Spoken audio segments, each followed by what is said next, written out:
Welcome to the Relationships Inside Out podcast with Doctors Gregory Siebert and Kimberly Murray, licensed marriage and family therapists. Join them on this journey as they explore the ins and outs of relationships. Well, welcome to Relationships Inside Out today, where we're going to talk about grandparents. Grandparents can be both a blessing and a challenge. I do want to talk about it from the perspective of both the grandparents and also, from the parent side of things, because this is a two-way street. And when we're navigating the role of grandparents and what that looks like for those who have, those figures in their lives. And this doesn't just mean biological grandparents. This can be any family member that's included within specifically the lives of parents with children, right? Yeah. So when we talk about grandparents, yes, we're talking specifically about them, but it can apply to any family relationship. Yeah. And let's start with talking a little bit about the role of the family managing the grandparents who might be taking over or want to be more involved in setting those boundaries first. And then we'll kind of go the other direction a little bit. It can be tough because when someone has a baby, I think everyone comes in with a set of expectations of what this is going to look like. Mm-hmm. Maybe even their own excitement. And so in that excitement, in, say for grandparents, their past wisdom of raising their own kids or whatever it might be, we step on toes and maybe don't even realize we're doing it or mean to do so. Yeah, oftentimes it's, I want to help. And oh my gosh, like this is my kid having a kid, potentially, right? And so I've done this before. I want to show you how to do this right or well or whatever. Yeah, I don't want you to fail. Like, don't want you to struggle. Yeah. And the boundaries that the family set are really important because they provide that structure and expectations of what the grandparents are allowed to do or not do. And I think about this with some of my clients where they're talking about their grandparents taking over a lot of the child's first. Yeah. That's a huge deal. We're talking like, carving the first pumpkin or first haircut, baking the first cake for their birthday and taking over the first and just really bombarding, the parents with kind of what they want and needs and not allowing that family to have the space to be a family and establish their own way of life or traditions, if you will. Even buying, like, if say it's a girl, the first Christmas dress. Yeah. Or for holidays. Holidays is a big one, right? How are we as a new little unit going to handle holidays? Especially if, say we're married. Are we going to be with my parents, my partner's parents, both of our parents, neither of our parents? How do we navigate that? And how do we deal with the competing dynamic of one set of grandparents feeling like they're missing out or left out or getting less than the other, right? Yeah. And it can make it that much more intense. Geography plays a role in that. Oh, yeah. Usually they'll live by one set of grandparents. Usually if you look at a traditional family, they're by at least one set of family. So there's automatically an imbalance. Yeah. And so what does that look like? How do we honor? And a lot of those grandparents that are a little bit, distant geographically feel left out. They feel like they don't have the privilege to be a part of the grandchild's life to that extent. But then the other side of it is the grandparents who live close, they might be involved way more than the family's wanting them to be and be pushing and again, like their way of life and how things should be done. And there's so much to unpack with this. Even in our transition of having kids, we've had to navigate this. I don't think anyone comes out unscathed when it comes to this topic. And how much, for the couple that's having the baby, how much of, how do I put this? How much do they want a collectivistic culture where it's a whole unit raising this babe? And how much do they want, nope, this is our little unit and we'll invite you in when we're ready? Yeah. And that's the subjectiveness of it. Oh, yeah. That there's no blanket approach. But it's interesting because I think in American culture in large, they look at, you're just having your grandparents raise your baby. And it's like, well, that's part of their value of this whole village, right? Raised by a village, and maybe that's more collectivist in nature. So it's not a matter of right or wrong. Now, within those dynamics, it might be right or wrong. And here's a good healthy or dysfunctional, sure. Yeah, and a more dysfunctional one, I would say, where you get the parents who are a little bit more younger, whether that's chronologically or mentally, who just drop the kids off of the grandparents and like see it, and then want to go have fun and party all the time, and really aren't taking on the responsibility versus taking on the responsibility and navigating and coordinating with the grandparents or their parents. Much different. Much different. And we'll get to that side of it too, of how do grandparents also honor their own boundaries. Yeah. But in terms of the couple, it is really important that both partners are on the same page. So as a couple, even before you have a baby, discussing how do we want involvement to look? I will say this, it's easier to have tighter boundaries and loosen them than to have loose boundaries and tighten them. Oh, yeah. Going backwards is really hard. Really tough. Yeah. Really hard. But getting on that same page, if you can't do it yourselves, go to therapy or something, is so, so, so important, because you have to be a united front when dealing with any family. One unique thing that I see come up a lot, and it's very challenging to navigate, is you have the couple and they have completely different styles. They grew up in different family cultures, and their parents, so your in-laws, have the style of your partner, which doesn't really mesh well with yours. And they're more involved than yours. And so there's more power of this other way of being and managing conflict and parenting that is getting pushed upon because it's your partner and their parents or their family's way. And that one's tough, because you may not agree with that. And how do you have, I guess, as a parent, a little bit more power and influence over navigating it as a unified front? And it goes back to what you're saying, like being a unified front, and that includes together, even though you might align more with one of the parents. Finding that compromise, right? Maybe it's a compromise in one partner doesn't really want much time at all with grandparents. One partner does. Okay. Yeah. So we compromise by letting the grandparents in a little more than one partner would like. But in that interaction, what are the boundaries? Yeah. Are the boundaries that the parents aren't going to feed the kids, or that they don't, quote unquote, parent their grandchildren, right? So discussing it also in that way. Yeah, that's exactly what I'm talking about. I mean, think about it. If it was my wife and I, it's like, well, of course I like my parents' way. That's what I grew up with. So no, they're fine, babe. They're fine. Let them come in here. Nope, they can come over whenever. And it's like, well, it's not. And then it's me aligning with my relationship with my parents versus my wife. That's an everybody loves Raymond situation right there. Oh my God. Are we dating ourselves with that show a little bit? I might have shown my Angela. Oh my goodness. But it's hard.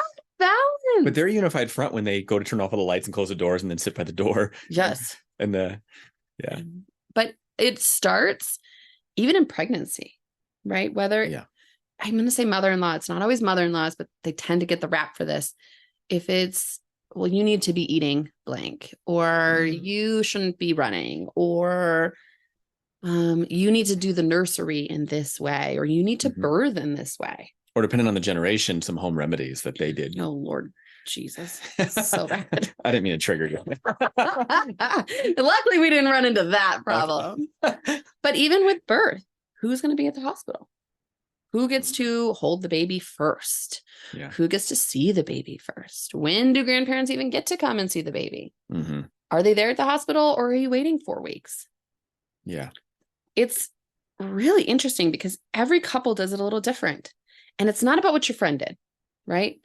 It's finding what's best for your partnership and this baby. Yeah. Not your partnership, because maybe they want a lot of involvement and you don't. It doesn't mean one is right or wrong, which you were saying earlier. They're just different. Or they want a lot of involvement and your partner doesn't want them involved, which is heartbreaking if that's kind of something you're used to and want growing up. I mean, granted, this could go back far as like dating and making sure you look at values before you. Please. Yes. And I think when you think like the parents in particular, having a conversation of what do we want this family to look like? And I'll tell you where it gets hard is when you need support from the grandparents, say financially. Oh, yeah. It gets hard to put boundaries up because you're like, oh, leverage. Right. And it's very, very important if you're a grandparent that there should not be strings attached to any support you provide for your grandchild. Agreed. And it's hard because on their side of things, it's, I need to do X or I won't be as involved as I want to be, because the parents have the power over this. Let's just be real. And unless there's situations, of course, where grandparents now become the guardians. I mean, we're not talking about that, but in the case where they're not, the parents have all the power. And for grandparents, it's very scary. But in the case where they provide finance, like you don't, just because you provide finances for school doesn't mean you get to pick the daycare. There's like conditions like that. It's not necessarily helpful in that case. It puts the family in a weird position. It's like, well, we need the money, but then we have to do something that doesn't go with our values. Yes. And it causes conflict, resentment. Faith. It shows up in religious affiliation. That's good. Yeah. It's a tough one, right? If my parents are devout in their faith and mine doesn't align, how do we discuss that as a couple and hold firm in that boundary? Baptisms. Oh my goodness. It's a whole thing. So are you getting your child baptized? It's rough. Well, we're Catholic, you know. And if you don't align with that, Yeah. the discord that can come, it's a hard dynamic to navigate because, right, we all have this expectation. Well, not all, I'm blanketing, but this expectation of what grandparents should look like, how much are involved. And then when it actually comes to, and we have to all reconcile our different expectations or dreams, that's a brutal reality because they don't align. Yeah. And I'm thinking, as you were talking, I was thinking about the case where the family, well, first of all, you got to go back to the family talking, the parents of the child talking about what they want and what the boundaries, if they get offered money to go in it before, like, we're not accepting this if we don't get this freedom to make the choice or something. Like, this is where you have to be unified front. The other piece is where the parents want their grandparents involved, but say there's substance use or there's things that the grandparents are engaged in that they can't. This is where boundaries need to be in play too. What does that look like for your child being around safety, that? Emotional, mental well-being. And most likely you were around that growing up as a child, so you know how that impacted you.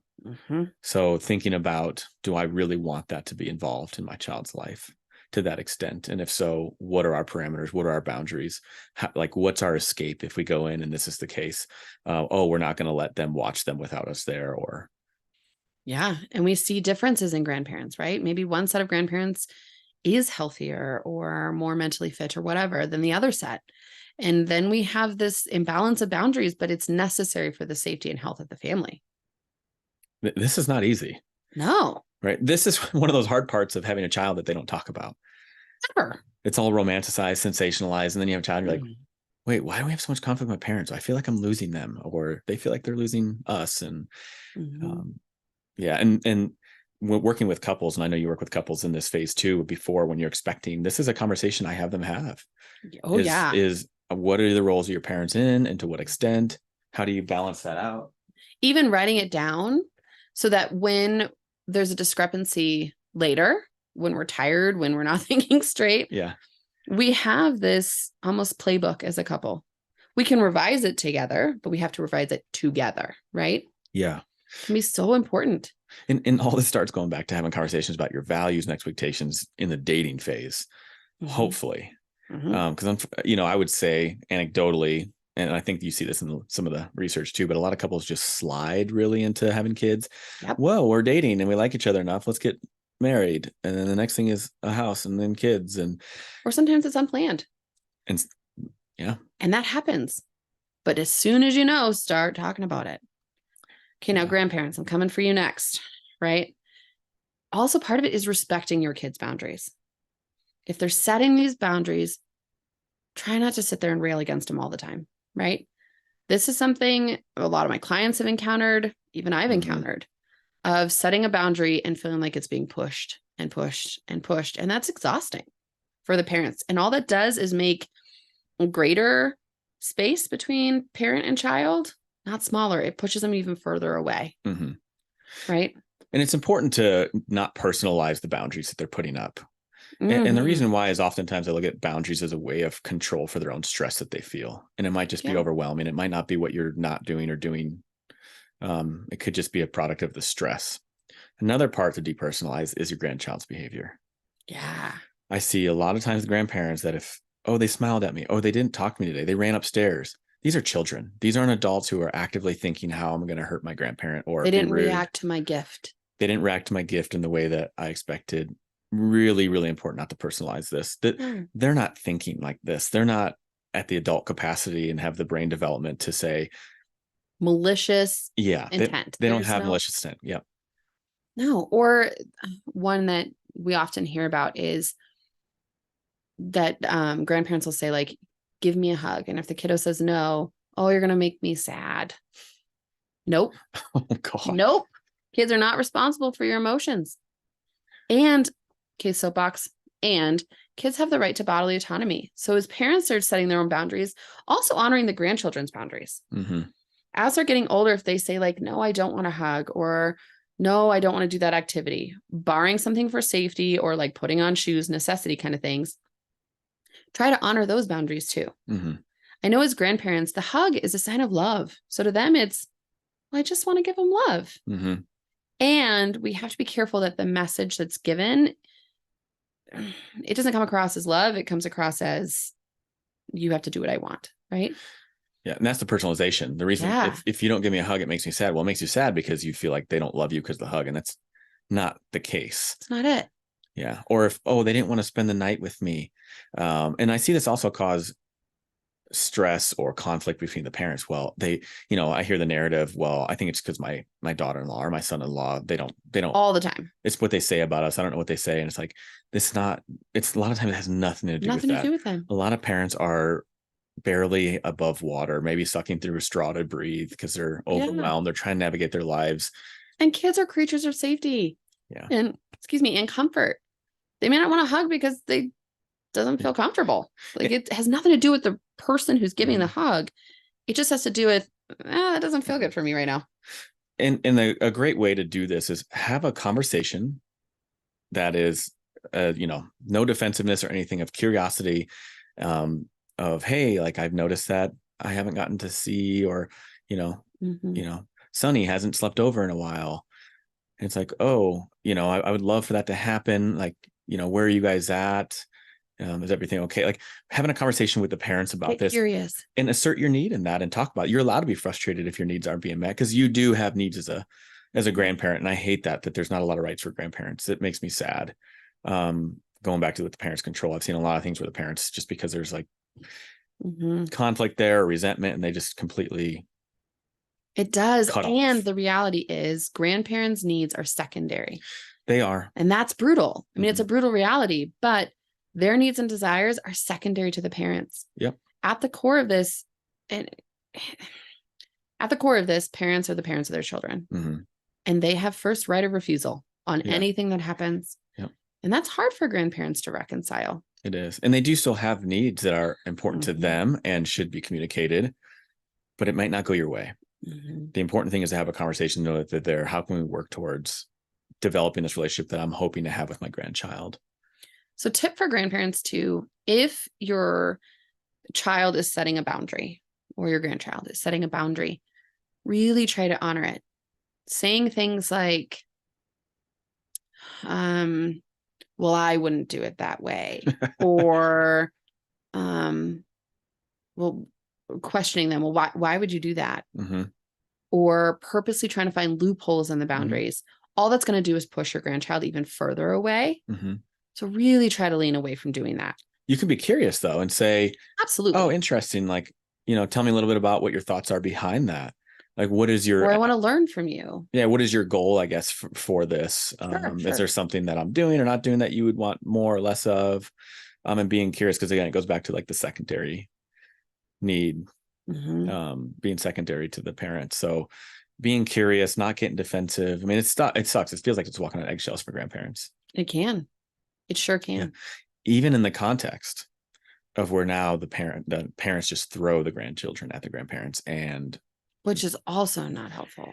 There's a lot of grandparents who feel like now they're just raising their grandchildren because they see them all the time. They're watching, they have free time. The parents are working. And this is in cases where people aren't looking at this as a collectivist thing. Mm-hmm. There's separation, right? There's like, it's not a multi-generational home or anything like that. Parents are of convenience, or grandparents are of convenience, right? Yeah. And I feel for grandparents in that space, because it is kind of an eggshell space of, if I say no, like I'm not going to take Johnny today, does that mean I'm going to lose future opportunities? And it kind of puts them in a one down spot. And that's really hard for grandparents. Very hard. Yeah. And I think with the grandparents are allowed boundaries too. Absolutely. It is risky, as you said. Which really sucks. Like, I just want to acknowledge that really does suck for grandparents. And some of them just are like, okay, like, yeah, this is burnout for me. I thought I was done raising kids. When my kids left the house, I thought we were done. Yep. But here I am raising. And some of them just kind of accept it. And they're like, well, you know what? This is the only time I'll get to see my grandkids. I'm actually grateful and blessed for this. If that works for you, fine. If it's causing burnout and distress, there needs to be a conversation around this, especially if you see it as in the context of the kids are just going out and partying and traveling all the time and really not demonstrating they want responsibility over their children. Much different story and conversation to have. And it really becomes a question of, if I continually doing this, am I just enabling my kid and their partner to not be the best parents? Right. Or if there's not that mutuality, if I'm only involved so long as it is convenient for the parent of the child, right? Or my child, essentially.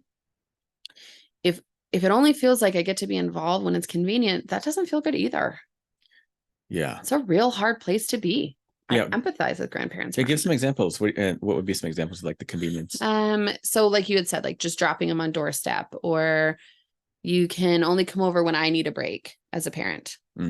But when I'm as a grandparent saying like, hey, can I take Susie for the day? Or can I take them out for ice cream? And every time it's a no, that starts to lose that mutuality, because now as a grandparent, I don't ever get to have choice or need or any type of intent in this relationship.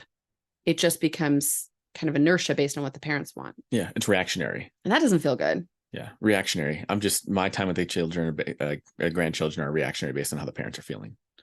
And part of, as parents, and I this is a work for me too, is trusting the grandparents, right? Trusting that so long as they're listening to your boundaries, right?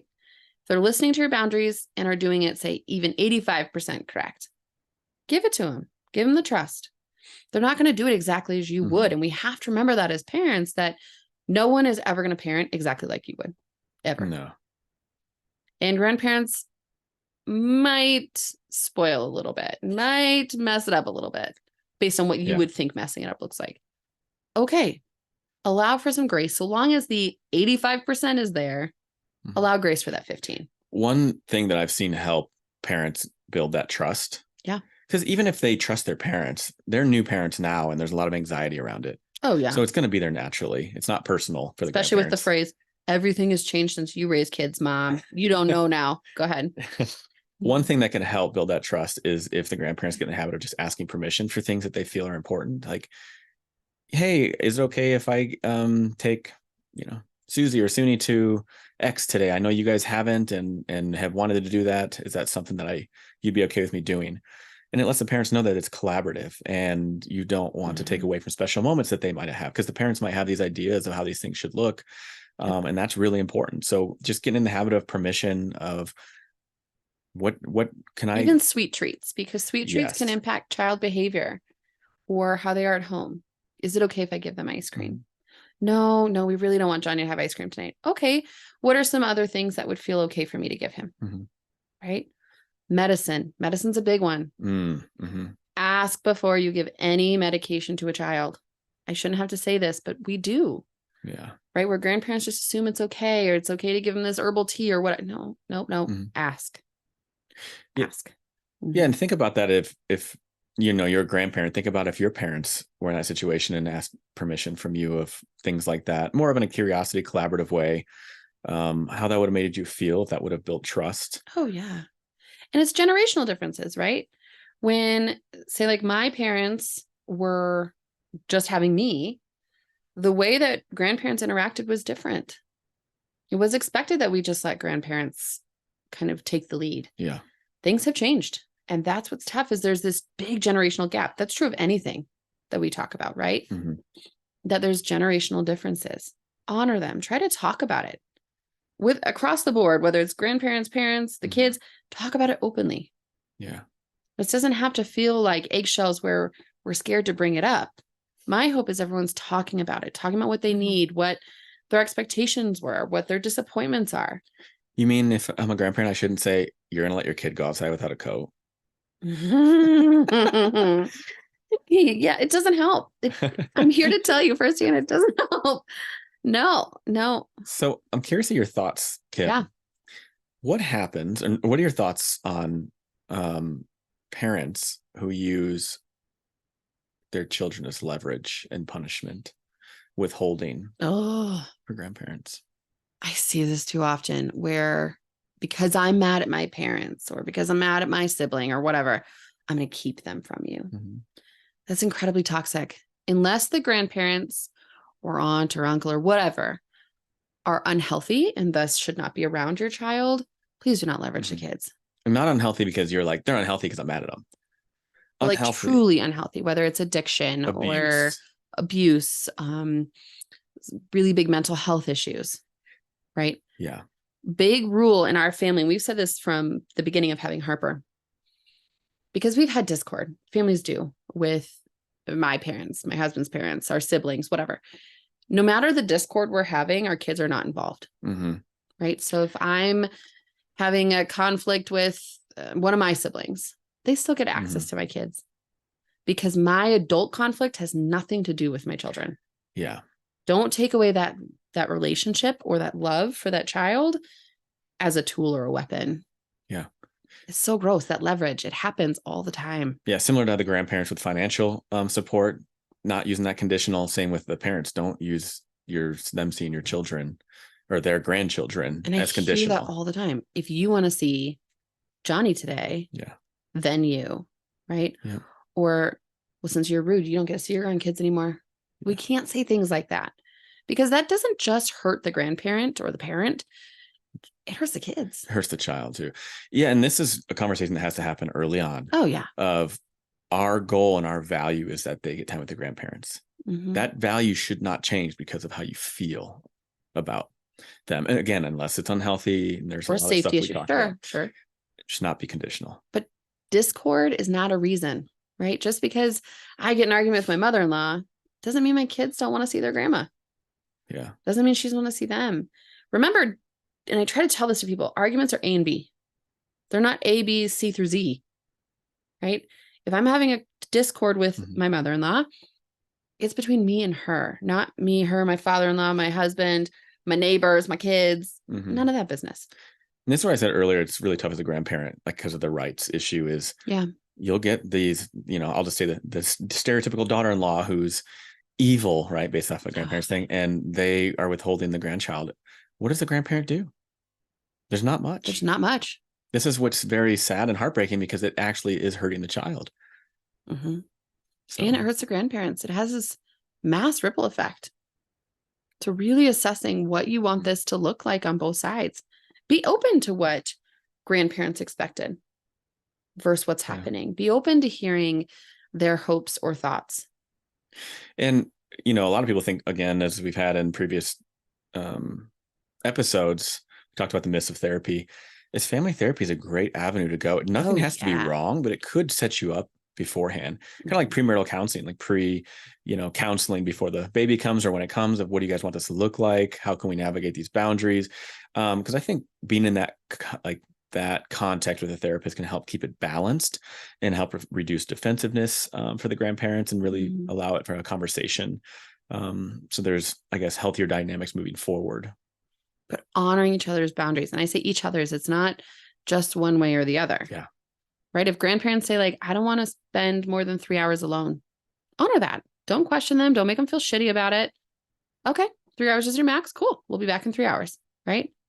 And vice versa. Grandparents, if they say, don't kiss my baby, don't kiss the baby. This is a huge one. Right. Especially since COVID. Even before COVID, because of things like RSV. Oh, right. And like for us, COVID made it easier, quite frankly, because everyone was afraid of COVID for a minute there. But before anyone could be around our baby, if they wanted to see our babes before we choose to vaccinate before our kids were vaccinated, then they also had to be vaccinated with things like Tdap or flu, because we know that it can impact the baby. So many minute things that we don't think about that need to be conversed, and especially since both our babies were kind of winter babies. Yeah. For other people, that would not even be a conversation because they're non-vaxxers or because it doesn't matter, right? COVID highlighted that with our second we want to make sure everyone was well and wash their hands before holding the baby or whatever. Honor those boundaries of parents. But parents also try to hear the grandparent side and what they're hoping for and see how you can incorporate pieces in. Even if it's not an exact match, try to build it in. Yeah. And we're talking very idealistic, right? Because a lot of times the maybe not so healthy relationship between the parents and their in-laws have already been established before the child comes. So True. there might need some work before that, but nonetheless, is communicate, and be curious and explore. And how do you create this environment for the child that is ideal for your value system and where you're at, and what are the role of grandparents play in that, and grandparents communicate about your needs and what your hopes are. I mean, I can say hopes. Yeah. So it was so complicated. Very important topic. And I hope we can touch on this again, because there's going to be there's a lot of different dynamics we didn't touch on. Well, this has been Relationships Inside Out, where today we talked about grandparent relationships. If anyone has any questions, concerns, or topic suggestions, please feel free to email us at relationshipsinsideout@gmail.com. Thanks. Thanks.